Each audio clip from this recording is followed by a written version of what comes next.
Olá, eu sou Sidney Fontinelli, repórter do LabJOR, e seja bem-vindo ao quadro Prata da Casa, onde entrevistamos jornalistas formados pela FAAP para saber um pouco mais como foi a vida deles na faculdade e o que estão fazendo hoje.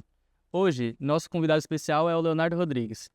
Leonardo, muito obrigado por ter aceitado o convite. Imagina, Sidney, eu que agradeço por vocês me convidarem para estar aqui. Bem, para quem não conhece, o Leonardo é repórter no Isto É e se formou na FAAP aqui em 2019.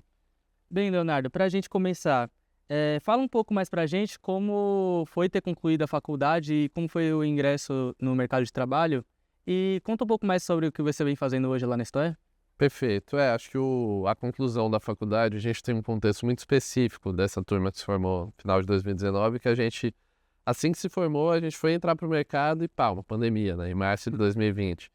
E isso afetou, vocês sabem disso, afetou muito diretamente as redações, porque mandaram todos os jornalistas para casa, encerraram contratações, fecharam vagas, porque não tinha certeza, né, de orçamento, tal, com a pandemia. Então foi difícil entrar rapidamente no mercado de jornalismo.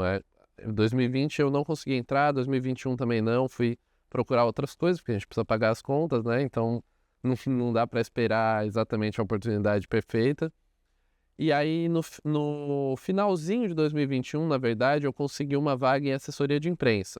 Fui trabalhar na assessoria de imprensa, na época eles faziam assessoria da Via 4 e da Via Mobilidade, do metrô. E ali eu fiz um trabalho de alguns meses, e aí logo no início de 2022, o Sérgio Ludic, que era o editor-chefe do Comprova, ainda é, na verdade, eu estagiei no Comprova aqui na FAAP, ele me chamou para falar de uma vaga que estavam procurando na CNN, que eles iam abrir uma equipe de checagem de fatos. E aí foi quando eu entrei efetivamente numa redação, ali no comecinho de 2022, já num ano que iria ter eleição, um monte de coisa acontecendo. Então isso foi muito importante, porque eu já consegui entrar meio que no olho do furacão. Acho que isso é legal, porque você consegue mostrar serviço, consegue ir atrás das coisas. E aí pra gente, enfim, depois dá pra voltar nessa história, mas pra pular pra essa etapa de agora, acho que essa entrada em 2022 ela é muito definitiva, porque eu tinha já o interesse em ser repórter de política, eu queria cobrir essa área, então eu já consegui no meu primeiro ano mostrar serviço em eleições, fazer matérias, começar a ter as primeiras fontes, entender como era uma cobertura eleitoral. Isso me trouxe uma experiência muito sólida para os anos que viriam. E aí, depois, enfim, passei por outros veículos e desde julho de 2024 eu estou na Isto É. Mais uma vez eu entro já num ano eleitoral, eu fui contratado para isso, para participar da cobertura das eleições municipais. E aí foi isso, cobertura de eleição, e depois, enfim, transição dos governos. 2025 tem sido um ano muito atribulado, né? Relação governo Lula-Congresso, as tarifas do Trump, o julgamento do Bolsonaro. Então a gente tem toda essa cobertura dos grandes temas nacionais de política, com as fontes que a gente consegue, com a importância de explicar os temas, dar contexto. Um julgamento no STF, por exemplo, a gente precisa explicar o que está acontecendo. E também um foco em São Paulo, tanto na política de São Paulo, quanto histórias relacionadas à justiça, Ministério Público, investigações. Então a gente se divide aí o nacional e o local, da política e de tudo que está relacionado a ela. Que incrível.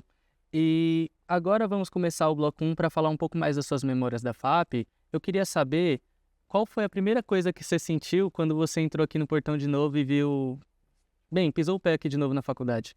Perfeito. Assim, a primeira vez que eu voltei aqui depois de me formar foi em 2022, eu participei de um evento justamente do Comprova, quando eu estava na CNN, e aí foi muito louco, assim, porque passaram 2 anos de pandemia, 20 e 21, que a gente ficou meio afastado de tudo, né, e voltar para a FAP depois desse contexto, já numa redação, você volta com uma outra experiência, tipo, meio que esse sentimento de, cara, consegui, tô no mercado, tô fazendo jornalismo, tô no lugar que eu queria estar quando eu estava aqui, pretendendo, planejando, imaginando o que que ia ser. Enfim, foi um sentimento muito louco, assim, essa coisa mesmo, assim, de não exatamente uma missão cumprida, porque eu tô muito no começo da carreira ainda, tenho muita coisa para fazer, mas o sentimento de que esse passo de, olha, consegui me formar, consegui superar aquela incerteza que eu tinha quando eu estava aqui, de não saber se eu ia conseguir ingressar no mercado, se ia chegar num lugar legal, eu consegui já voltar com esse sentimento. E aí depois é muito legal, porque eu volto algumas vezes, em 2024, inclusive, eu venho cobrir um debate como repórter da Isto É. Então é legal você cruzar o portão de novo, você cruzava como estudante, já cruzar como repórter, assim. Pela ótica dos países. Exatamente, é. E, bem, o que te fez escolher a FAP? O que esse lugar tinha de tão especial para você estudar? Nossa, difícil. Assim, na época em que eu prestei o vestibular para estudar aqui, o curso era muito novo da FAP, né? Era só a segunda. A FAP teve jornalismo lá atrás, né? Mas foi interrompido, inclusive durante o regime militar. E aí ela volta a ter. E eu achei muito legal, assim, porque a gente tinha muito aquelas faculdades tradicionais, né, de jornalismo, que são nomes conhecidos na época, né? Hoje a FAP também está nesse escopo, mas assim. A gente tinha essas faculdades mais tradicionais e eu fui começar a pesquisar. Quando eu prestei vestibular, eu não tinha nem. Eu já queria ser jornalista, mas eu prestei para outros cursos também, porque eu falei, cara, deixa eu ter opções aqui para saber exatamente qual é o melhor caminho. E quando eu estava pesquisando sobre curso de jornalismo, me chamou muita atenção o fato de que o curso da FAP ele era novo e ele já veio com uma proposta nova, assim, de já em 2016. Eu sinto que as pessoas não olhavam de forma tão consolidada para produção para internet, enfim, era um outro jornalismo, assim, ainda. Mais raiz, né? Exatamente. E aí eu vi que o curso daqui ele já estava nascendo ali, ele era embrionário ainda, segundo ano, mas ele já tinha essa visão de uma produção já voltada para o digital, né? Também com as bases de TV, de rádio, tudo, mas assim, já com essa pegada. E isso me chamou muita atenção. Eu falei, cara, eu já quero. Eu quero entrar num lugar que já me dê isso, já me prepare para as coisas para os desafios que eu imagino que vão vir já do mundo digital, né? Os desafios do futuro, né? Que já são os desafios do presente agora, né? É, real. E qual que era o seu espaço preferido para ficar ou estudar entre as aulas, assim? Eu adorava ali o espaço da biblioteca, antes ali de onde estão os livros mesmo, tem as mesinhas de estudo. E eu gostava muito de ficar ali, assim, na época da faculdade eu tive um período, hoje eu estou em redação, tal, cobertura de política, mas eu tive um período em que eu queria seguir carreira acadêmica. Eu ainda espero um dia, assim, depois de carreira mais consolidada no jornalismo, achar espaço para isso. E aí eu gostava muito, assim, de sentar e estudar mesmo. Às vezes eu tinha aula de manhã, né? Às vezes eu passava a tarde aqui lendo, enfim, fazendo pesquisa, desenvolvendo coisas nesse sentido, e eu gostava muito de ficar lá, porque eu tenho aquele perfil de realmente, tem gente que se dá melhor com ouvindo música, com mais coisas, eu gosto do silêncio absoluto para conseguir me concentrar, então era muito bom ficar lá, porque tinha essa paz, assim, de saber que eu ia conseguir sentar e passar horas sem ninguém me perturbar, só pesquisando o que eu estivesse pesquisando. E você tem alguma lembrança engraçada, tipo um mico ou algo que você viu aqui na faculdade acontecendo? Poxa, assim, não sei se é exatamente um mico, mas sabe que, assim, vocês estão vivendo o curso agora, a gente dá umas vaciladas, né? Tem coisas que a gente...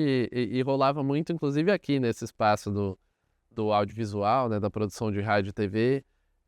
Várias vezes, assim, eu ia fazer um trabalho que envolvia vídeo, e aí a gente ia lá nas ilhas de edição, e na época tinha um processo que você tinha que pedir para salvar. Porque senão, assim, os caras guardam muita coisa, né? É muito material que é enviado, então tem períodos em que os materiais precisam ser apagados. E uma ocasião a gente fez uma entrevista com o Gilberto de Menstein, que morreu há poucos anos, né? Do Catraca Livre, da Folha. E era uma entrevista que ficou muito boa, assim, uma entrevista longa. A gente foi lá no Catraca Livre entrevistá-lo e a gente estava botando uma super fé, assim, nesse trabalho. Era um projeto que a gente tinha com a Edilamar. E aí, beleza, a gente trouxe para edição, mas aí a gente tinha outros trabalhos para desenvolver e falamos, não, semana que vem a gente volta lá para conseguir editar, ver o que precisa cortar. Só que a gente simplesmente esqueceu de avisar que tinha que salvar e esse material se perdeu. Então, e depois a gente teve que ir atrás da câmera que a gente fez, enfim, para conseguir salvar alguma coisa. E isso acontecia com frequência, assim, a gente não estava preparado para esses processos, assim, estava se preparando, na verdade, e muitas vezes rolava esse tipo de vacilo, assim, eu várias vezes esquecia de pedir para salvar, coisa nessa linha, e depois tinha que correr atrás. E qual foi o professor ou a disciplina que mais te marcou e por quê? Essa é muito difícil também. Várias disciplinas eu gostava, assim, eu vou burlar um pouco a regra para citar mais de um, para ir numa linha de mais voltado para o jornalismo e mais voltado para outras áreas, assim. No jornalismo a gente teve, não sei se vocês ainda têm, nós tivemos aula com o João Gabriel de Lima. Na época ele era do Estadão e ele foi um baita professor, assim, porque ele passava... Ele trazia muito da experiência dele de anos de redação e ele ensinava coisas muito valiosas que eu vejo hoje eu colocando em prática, assim, por isso eu levo muito em conta. Ele falava, por exemplo, da gente sempre apurar exaustivamente. Então, poxa, uma fonte me passou isso, mas isso, tudo bem, essa fonte me passou, eu confio nela, mas eu tenho que checar com outra, com outra, com outra, apuração exaustiva. Ele usava esse termo mesmo. E ele falava muito sobre a importância da gente colocar o objetivo de perseguir, perseguir o objetivo de contribuir com o debate público. Então, quando você está fazendo uma matéria, um vídeo, qualquer coisa, você tem que ter a noção de que a tarefa do jornalismo é contribuir com o debate público, é dar informações de valor para o público, conseguir melhorar o debate sobre aquele tema, enfim. Mesmo quando você está fazendo uma coisa que você acha besta, assim, do dia a dia, tá, uma notinha, você lembrar desse objetivo, assim, até hoje eu tento empregar muito. E mais para a área mais aberta de humanidades, o professor Diogo Bornhausen, acho que ele ainda dá aula para vocês. Eu tive teorias da comunicação com ele e depois voltei a ter, na época ele dava orientação de TCC, e o Diogo foi um cara incrível, assim, porque ele me orientou muito a conseguir perseguir os objetivos de pesquisa que eu tinha, abriu meus olhos para ter esse olhar mais teórico de querer uma carreira acadêmica, de gostar de me aprofundar nos temas. E, acima de tudo, era um professor muito humano, assim. Ele percebia quando você não estava num dia muito legal, vinha conversar. Enfim, ele tinha esse olhar que eu acho que é muito precioso, assim, para um professor ter com o aluno. Você muitas vezes consegue garantir que o aluno se mantenha interessado porque você percebe que o professor está te olhando, está interessado em você também. Enfim, acho que esses dois são bons exemplos. E se você pudesse voltar no tempo, o que você faria de diferente da sua época de estudante? Diferente, assim, tinha uma coisa que a Edila Mar falava muito pra gente, ela sempre aconselhava a gente a ser cara de pau. Ela dizia que jornalista tem que ser cara de pau. Tem um cara aí da Folha, um repórter importante da Folha dando uma palestra aqui, vai no final da palestra, fala com ele, fala que você tem interesse em trabalhar na Folha, enfim, seja cara de pau mesmo. E eu acho que hoje eu emprego muito isso, desde que eu entrei na redação, assim, eu sempre consegui ser cara de pau, de ir atrás das coisas que eu queria, mas eu acho que na faculdade eu demorei um pouquinho para ter esse estalar de dedos, de perceber que eu precisava ter mais cara de pau, assim. Acho que sei lá, nos 2 primeiros anos, assim, eu perdi algumas oportunidades a nível de mercado mesmo, de ter conversa com profissionais da área, de perder um pouco a vergonha, e depois eu fui desenvolver, assim, a partir desses aconselhamentos dela, mas acho que eu teria um pouquinho antes já feito esse movimento, já conseguido ser cara de pau antes. Bem, Leonardo, saindo um pouco agora das memórias, vamos falar um pouco mais da parte profissional. O que o curso de jornalismo da FAP agregou na sua carreira e como que ele te preparou para o que você está fazendo hoje? Legal, acho que além desses pontos, né, que eu mencionei, o João Gabriel, tudo, esses aconselhamentos, acho que a FAP, ela dá um espaço não gosto muito desse termo, mas de networking legal. Ela traz muita gente de outros de veículos de imprensa, faz debates, enfim, congressos, palestras. E isso é muito legal porque ouvir gente que já está na área é muito importante, porque às vezes parece muito distante. Você está estudando ali, você ouve seus professores e tal, mas você pensa, beleza, mas e dentro de uma redação? Como que é o dia a dia? E é muito legal poder ouvir essas pessoas, porque você vai tendo mais noção. E um segundo ponto, que acho que às vezes é menosprezado, assim, no sentido dessa coisa que tem hoje de todo mundo buscar uma formação muito profissionalizante, a FAP me deu uma base teórica muito boa, que hoje eu vejo que ela faz diferença, assim, repertório mesmo, sabe? Ler coisas, assistir coisas, conhecer pesquisas, autores, enfim. Que hoje eu vejo que faz muita falta, assim, muita gente, mesmo no mercado de jornalismo, eu sinto que falta ter mais repertório, sabe? Tem pessoas que, muitas muitas obras culturais mesmo, muitas abordagens, elas não conhecem, e isso faz falta na hora que você vai escrever um texto, saber onde recorrer, um autor para ir atrás, enfim. A FAP deu muito essa base e eu acho isso muito importante no dia a dia, assim, até hoje. E como é que o LabJOR influenciou você na sua formação profissional? O LabJOR, assim, eu não contribuí tanto tempo, assim, eu tive algumas participações ali, teve a cobertura de um evento da Piauí, que teve aqui. Esse evento foi bem legal, porque, vou relatar a experiência, acho que não vai ter uma lição exatamente, mas pode dar um caminho aí. Quando aconteceu o evento da Piauí aqui, vieram vários jornalistas de fora e tal. É um evento que a Piauí faz até hoje, anualmente. Festival? É o festival, eu esqueci o termo, o Festival Piauí de Jornalismo. Eu fiquei doente no final de semana que ia rolar.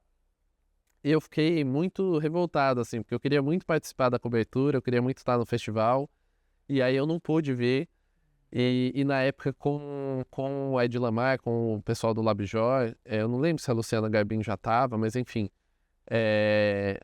a gente teve uma ideia ali de como eu não consegui participar diretamente da cobertura, eu fazer depois um papel de ombudsman. Então, eu avaliar como foi a cobertura do LabJOR e escrever um artigo de ombudsman sobre a nossa própria cobertura.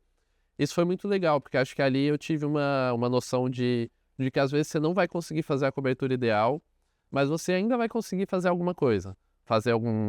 Produzir algum conteúdo, enfim, de encontrar caminhos. Acho que essa foi uma experiência legal no LabJOR nesse sentido. E, na sua opinião, qual é a maior diferença entre o jornalismo que você aprendeu aqui na teoria e na prática, como, por exemplo, tudo que você já fez? Eu acho que tem uma diferença que acho que é o que a gente tem que buscar combater, assim. Hoje o jornalismo, na prática, ele está muito... Eu costumo dizer que os veículos, eles estão muito reféns do Google, assim, em algumas situações. Então, essa coisa o jornalismo digital, ele trouxe muitas coisas boas, mas ele trouxe uma coisa ruim, que é esse modelo de negócios em que os veículos dependem do clique que vem do Google. Então, as pessoas fazem buscas, e aí elas clicam e beleza, essa é a nossa audiência. E aí, muitas vezes, na prática, os veículos colocam jornalistas para fazerem textos que só têm esse objetivo. Então, você coloca uma pergunta no título que você não vai responder na sua matéria, mas tem que ser porque é bom de busca do Google. Enfim, coisas desse tipo, que eu acho que a gente tem que ter o objetivo de lutar contra, assim. Você tem que manter esse entendimento de que, beleza, o jornalismo precisa ter audiência, a gente precisa... naturalmente sustentar os veículos e todo mundo sabe que é um mercado, mas eu acho que é preciso ter a consciência de que não dá pra gente se deitar completamente a modelos que não são legais, sabe? A esses modelos que colocam a audiência em primeiro lugar e que precisa ter o título apelativo porque vai bem no Google e que precisa ter uma informação que não é precisa no início, porque é o que é bom para ranquear no Google. Enfim, a gente tem que, mesmo que às vezes você precisa se indispor dentro de onde você está trabalhando, você precisa lutar contra isso. Acho que essa é a principal diferença, assim. O jornalismo, na teoria, ele nos leva para outro caminho e às vezes a gente vai ter que enfrentar essas situações que não são do jornalismo ideal e que hoje acontecem por uma necessidade de audiência. E acho que o principal objetivo... E aí eu não estou falando de um ou outro veículo específico, acho que é o geral, o mercado no geral. Tem se mobilizado muito nesse sentido e acho que a gente tem um papel de tentar fazer diferente mesmo. E se você pudesse dar um conselho para o estudante de jornalismo da FAP, qual você daria? Olha, acho que esse dever de entender o espaço que o jornalismo tem no debate público é o principal conselho. Independentemente da área que esse estudante queira cobrir, é preciso entender que o jornalismo tem esse papel de fomentar as pessoas com informações de qualidade, de conseguir melhorar o debate sobre os temas. Então, tem temas assim, que o debate é muito raso, é muito polarizado, é muito movido por raiva. O jornalismo tem a missão de levar informações para apaziguar esse debate, para que as pessoas consigam conversar sobre o tema munidas de informações, informações boas, Eu acho que esse é o principal, assim, se você tem a consciência disso, independentemente da área que você queira cobrir ou da plataforma, se você quer fazer vídeo, quer fazer coisa pro TikTok, quer escrever num jornal, enfim, você tem isso na cabeça, vai dar certo, assim, você vai conseguir cumprir esse objetivo. Bem, Leonardo, para fechar, vamos falar um pouco mais sobre o futuro? A gente já sabe um pouco de tudo que você fez, mas ainda tem muita coisa pela frente, né? Então, cite 2 dicas para quem quer se destacar na carreira de jornalista hoje. 2 dicas, vamos lá. Eu acho que uma dica importante é você não ter preconceito com relação à plataforma, assim. Acho que o principal, até na linha disso que eu falei agora, é quando você faz conteúdo, quando você busca informações, apura, não tem, assim, a diferença é de entrega, assim, entre você fazer, como eu disse agora, assim, pro YouTube, pro TikTok, num jornal, numa revista, na TV, enfim. Acho que isso é uma dica importante, assim, não ter preconceito com plataforma, não feche o caminho, não diga, não, eu vou fazer vídeo e eu só quero fazer vídeo, ou não, eu só faço texto porque eu não gosto de vídeo, acho uma besteira, enfim. Acho que o principal é não ter preconceito e, assim sendo, consumir tudo que é feito em diferentes plataformas, porque muitas vezes um vídeo mais curto que você pensa que vai ser, isso vai ser uma abordagem rasa sobre o assunto, você assiste, você vê, pô, o cara que produziu conseguiu resumir um assunto difícil e levar informação boa e funcionou. E um texto, você vê um texto muito longo que pode não conseguir cumprir esse objetivo. Então acho que o principal é isso, é conseguir se qualificar para produzir em diferentes plataformas, sem preconceito. E deixa eu ver. O segundo, pensar um pouco. Eu acho que essa questão da necessidade de apurar, essa é uma boa dica, assim, aqui eu vou voltar mais para a política, que é a minha área de cobertura.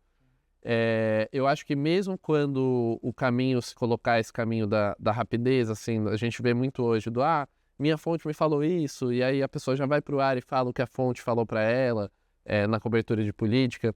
Eu acho que é preciso voltar a se desconfiar das fontes, nesse sentido de, olha, beleza, eu ouvi isso de uma fonte em quem eu confio, mas deixa eu confirmar com outra e com outra, não se deixar levar tão facilmente por essa imagem que se tem hoje de querer mostrar que tem fontes e dar rapidamente a informação porque a sua fonte passou, então você tem que dar antes do seu concorrente. Voltar a ter essa cultura para quem quiser cobrir política, mas acho que em outras áreas também, a cultura de desconfiar da fonte, de sempre buscar outros caminhos, ir um pouquinho mais a fundo na sua apuração, acho que isso é bem valioso, assim, para se perseguir. Manter a garantia, né, de que o que você está passando está certo. Exatamente, exatamente. Bem, e qual é a maior satisfação que você tem nessa profissão hoje? Acho que um ponto parece simples assim, mas é conseguir quase todos os dias fazer coisas que eu gosto. Você conseguir sentar para escrever uma matéria e falar, poxa, eu gosto assim desse tema, essa é a matéria que eu leria se outra pessoa escrevesse. Eu acho que essa é uma satisfação assim, que ela é simples, é básica, assim, rotineira, de, poxa, legal, você gosta do que você está fazendo. Mas acho que ela está por trás de muitas outras coisas. Quando você está com esse sentimento de que você está fazendo o que você gosta, no geral você vai ser também mais cuidadoso com a informação, você vai ter mais preocupação com o resultado, você vai se mover a fazer mais coisas e ir adiante na profissão. Acho que esse é a principal satisfação, assim, é quase todos os dias. Tem dia que não dá, tem dia que você vai fazer um negócio ossos do ofício, né? Mas conseguir quase todos os dias fazer coisas que eu gosto é uma das principais satisfações. E qual que é o próximo passo da sua carreira? Onde você se vê assim daqui a 5 anos? Legal. Agora, em agosto, 2025 mesmo, a gente lançou um documentário, a primeira edição do Story Docs, que foi sobre, completou-se um ano da queda do avião da Voipaz em Vinhedo, né? Deixou 62 mortos, enfim, uma tragédia. E aí eu tive um bom tempo para fazer esse documentário, o resultado ficou, assim, bastante satisfatório, gerou uma audiência boa, as pessoas... Os comentários, assim, nas redes sociais, a gente vê hoje comentários muito polarizados, né? As pessoas só querem concordar ou discordar.